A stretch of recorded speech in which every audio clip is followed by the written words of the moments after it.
أسعد الله أوقاتكم مشاهدينا في كل مكان من تلفزيون دولة إريتريا. نحييكم ونقدم لحضراتكم نشرة مفصلة للأنباء نستهلها بالعناوين.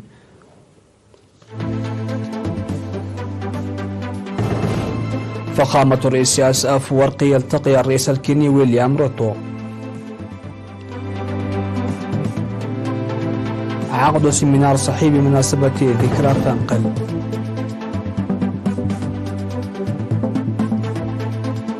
تقييم أنشطة مكتب العمل والرعاية الاجتماعية في إقليم جنوب البحر الأحمر.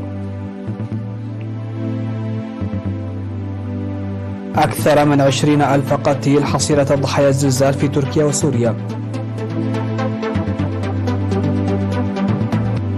كوريا الشمالية تستعرض ترسانتها العسكرية في ذكرى تأسيس جيشها. و15 مليون شخص تحت تهديد الفيضانات الجليدية.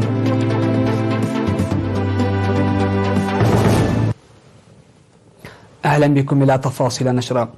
التقى فخامة الرئيس سياس أفورقي اليوم الرئيس الكيني ويليام روتو في القصر الرئاسي في نيروبي. وأوضح الرئيس سياس أفورقي في اللقاء بأن زيارة الرئيس الكيني ويليام روتو إلى أسمرا في شهر ديسمبر فتحت الباب في العلاقات الثنائية الإريترية الكينية والتعاون الإقليمي، مؤكدا وجود أرضية ممهدة لتعاون البلدين في مجالات التنمية بما يخدم مصلحة الشعبين.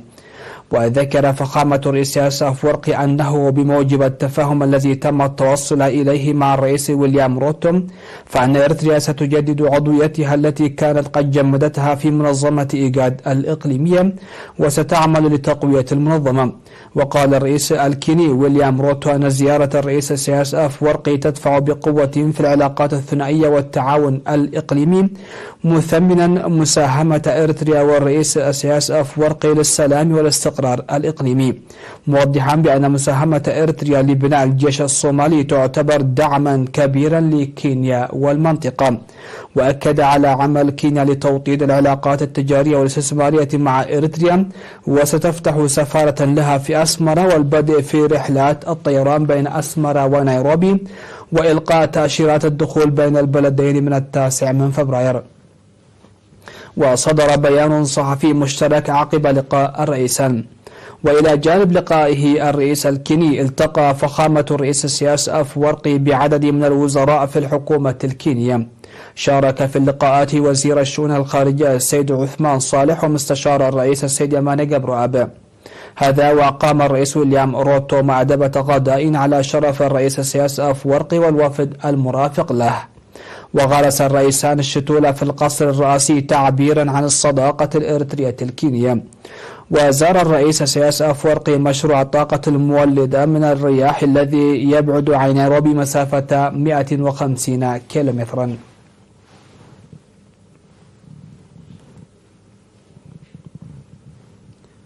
انعقد سيمينار صحي بمناسبة الذكرى 33 لعملية فنقل الإعجازية حول إقامة الجهاز الصحي في فترة الكفاح المسلح عامة وأهمية وحدة العمليات الجراحية عام 1977 أثناء الهجوم على مصوع وعملية فنقل خاصة.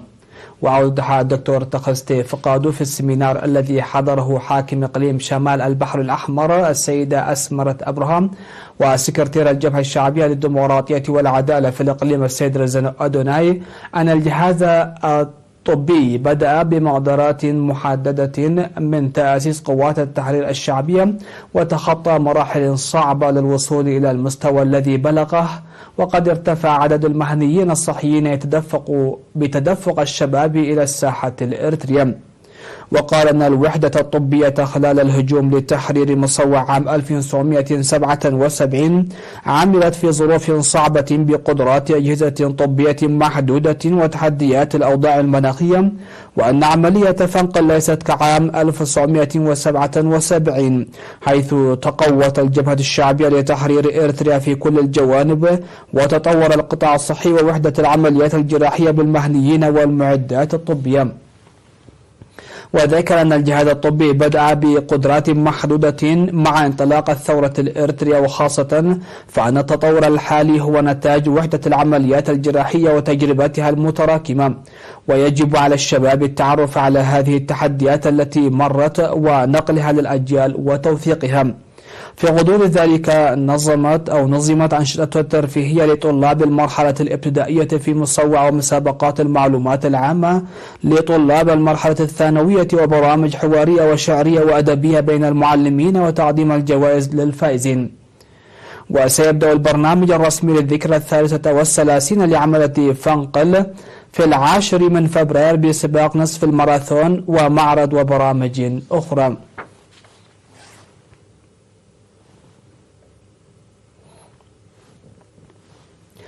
قيم مكتب وزارة العمل والرعاية الاجتماعية في إقليم جنوب البحر الأحمر أنشطته للعام الماضي. وأوضح مسؤول المكتب في التقرير الذي قدمه تقديم الحكومة مبلغ 7.1 مليون نغفة إعالة لأسر الشهداء، بالإضافة إلى حوالي مليون نغفة مقدم لأسر الشهداء من عمال الحكومة ومواطني المهجر. وأشار إلى دعم المعاقين ومرضى الأيدز والطلاب المحتاجين والمرأة الراعية بهدف تحسين حياتهم المعيشية. وأشاد حاكم الإقليم السفير محمد سعيد منتاي بالدعم المقدم لتسيير المواطنين حياة طيبة. من جانبها قدمت وزيرة العمل والرعاية الاجتماعية السيدة الأول جبراب توضيحا حول الأعمال التي قامت بها الوزارة في الرعاية الاجتماعية والعمالة.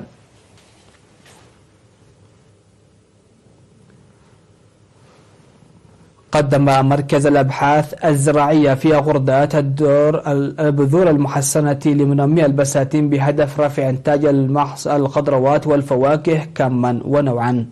وقال ممثل مركز الأبحاث الزراعية في غردات السيد أبراهام قبر مدهن إن المركز الذي تأسس عام 2000 ينشط لدعم المجهود الزراعي بوسيلة علمية في مختلف المناطق وخاصة مديريتي غردات ودقم. وقدمت للمزارعين مختلف أنواع الخضروات والفواكه المجربة لتحملها الآفات والأمراض. ودعا المزارعين عامة ومنمو البساتين خاصة لتقوية العلاقة مع المركز واتباع إرشادات المهنيين الزراعيين.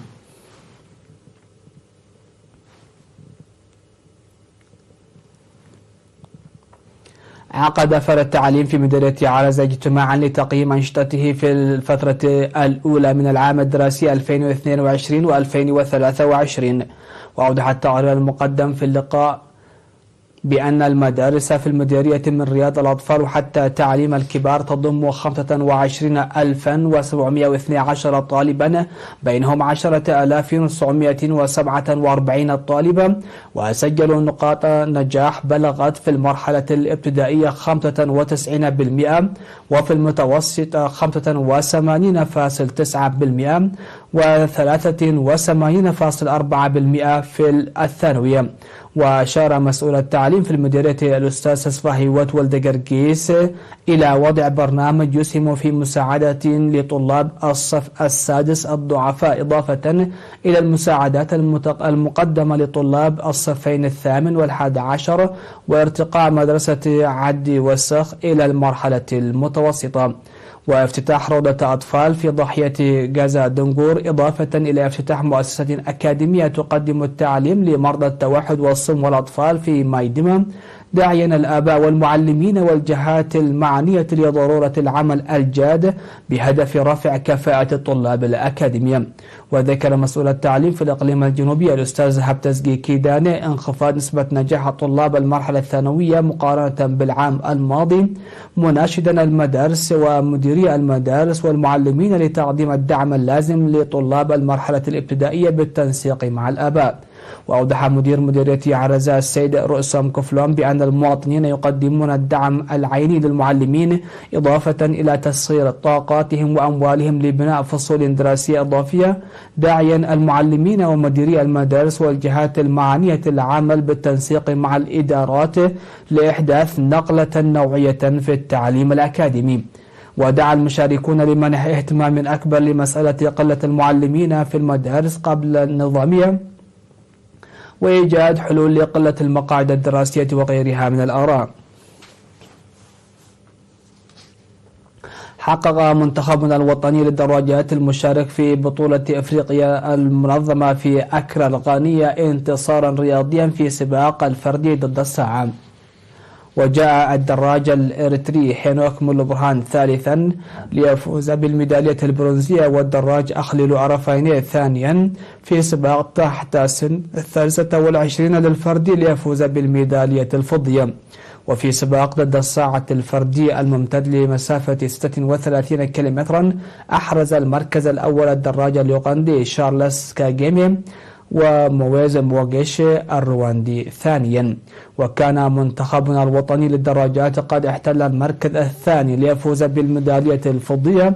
ويتكون منتخبنا الوطني للدراجات من المتسابقين ناتنائيل برهاني وهينوك مولوبرهان وميرون تشجمي وناهوم زرعي وإفريم جبرهيوت وأخليل عرفيني ويوئيل هبتاب وملكياس قدوس بإشراف المدرب سامسون سلمون.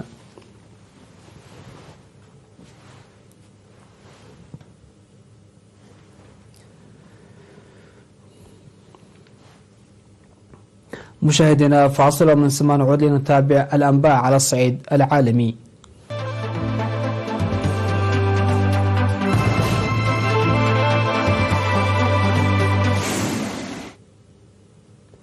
أهلا بكم على الصعيد العالمي. تجاوزت حصيلة الزلزال الذي ضرب تركيا وسوريا 20,000 قتيل حسب أرقام رسمية نشرت الخميس، بينما تتواصل عمليات البحث للعثور على ناجين في أجواء من البرد الشديد. وقتل أكثر من 17,000 شخصا في تركيا وأكثر من 3,000 في سوريا حسب السلطات ومصادر طبية. إلى ذلك بدأت عديد الدول بإرسال مساعداتها إلى المناطق المنكوبة، فيما قالت الأمم المتحدة إن مساعدات الطوارئ إلى سوريا لا ينبغي أن تسيس. في الأثناء يواصل عمال الإنقاذ في البلدين في أجواء البرد الشديدة جهودهم بحثا عن ناجين تحت الأنقاض، مع تضاؤل فرص إنقاذهم بعد مرور 3 أيام على الزلزال. وحذرت منظمة الصحة العالمية من أن عدد الذين تضرروا بالزلزال قد يبلغ 23 مليون شخص، بما في ذلك في سوريا بينهم نحو 5 ملايين في وضع هش.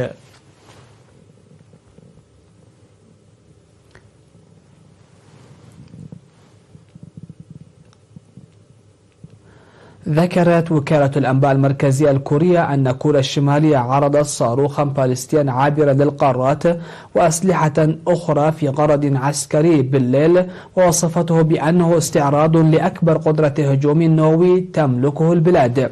وأضافت الوكالة أن العرض الذي حضره زعيم البلاد كيم جون أون أقيم في إطار احتفالات بالذكرى 75 لتأسيس الجيش الكوري الشمالي. وتنظم كوريا الشمالية التي تمتلك قوة نووية هذا النوع من العرض للاحتفال بالتواريخ المهمة في تاريخها في أيام عطل رسمية.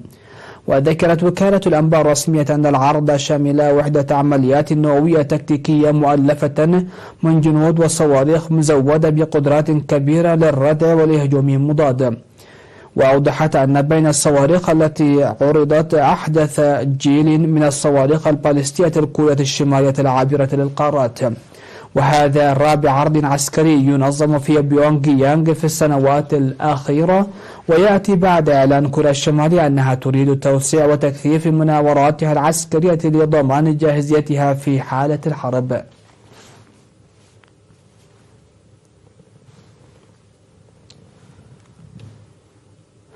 كشفت دراسة جديدة أنه مع ذوبان الجليد وتدفق كميات كبيرة من المياه إلى بحيرات مجاورة، يعيش أكثر من 15 مليون شخص في أنحاء العالم عرضة لخطر الانفجار المفاجئ الدامي للفيضانات الجليدة. ووجدت دراسة أن أكثر من نصف أولئك الذين يعيشون في ظل الكارثة التي يطلق عليها فيضانات انفجار البحيرات الجليدية يتركزون فقط في 4 دول: الهند وباكستان وبيرو والصين. ووجدت دراسة ثانية أن هناك أكثر من 150 انفجارا للفيضانات الجليدية حدثت خلال التاريخ والعصور الحديثة. وخلصت الدراسة الثانية إلى أنه تهديد نادر ما يفكر به الأمريكيون والأوروبيون، لكن مليون شخص يعيشون على بعد 10 كيلومترات فقط من البحيرات الجليدية التي يحتمل أن تكون غير مستقرة.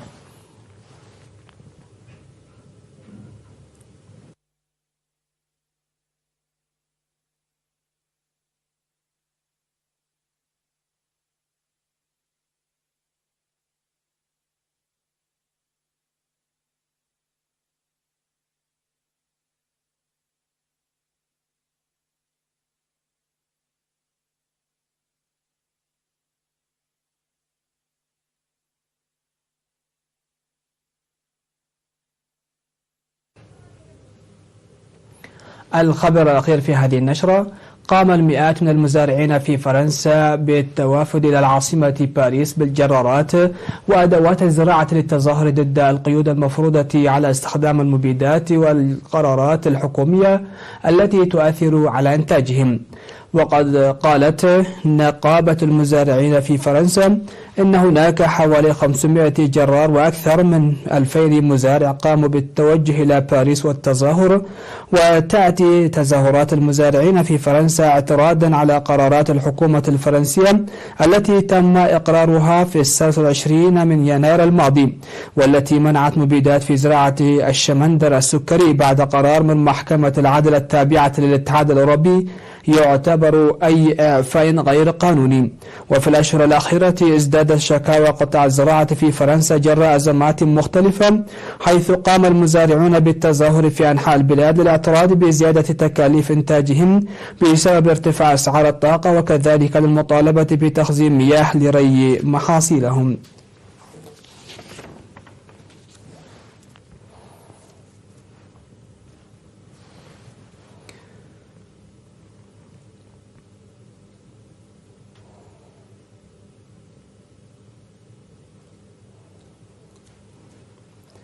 نهاية النشر. هذا تذكير بأبرز العناوين.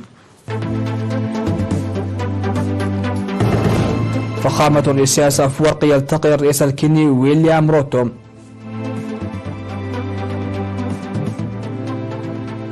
عقد سيمينار صحي بمناسبة ذكرى عملية فنقل.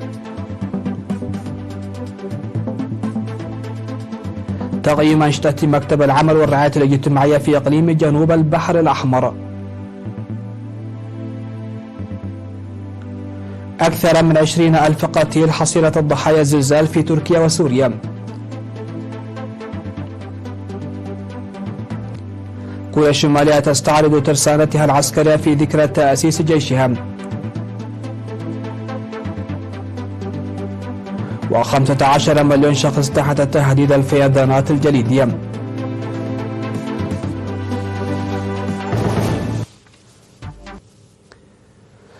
كانت هذه نشرة هذا المساء، نتمنى لكم وقتا ممتعا مع باقي فقرات تلفزيون إريتريا.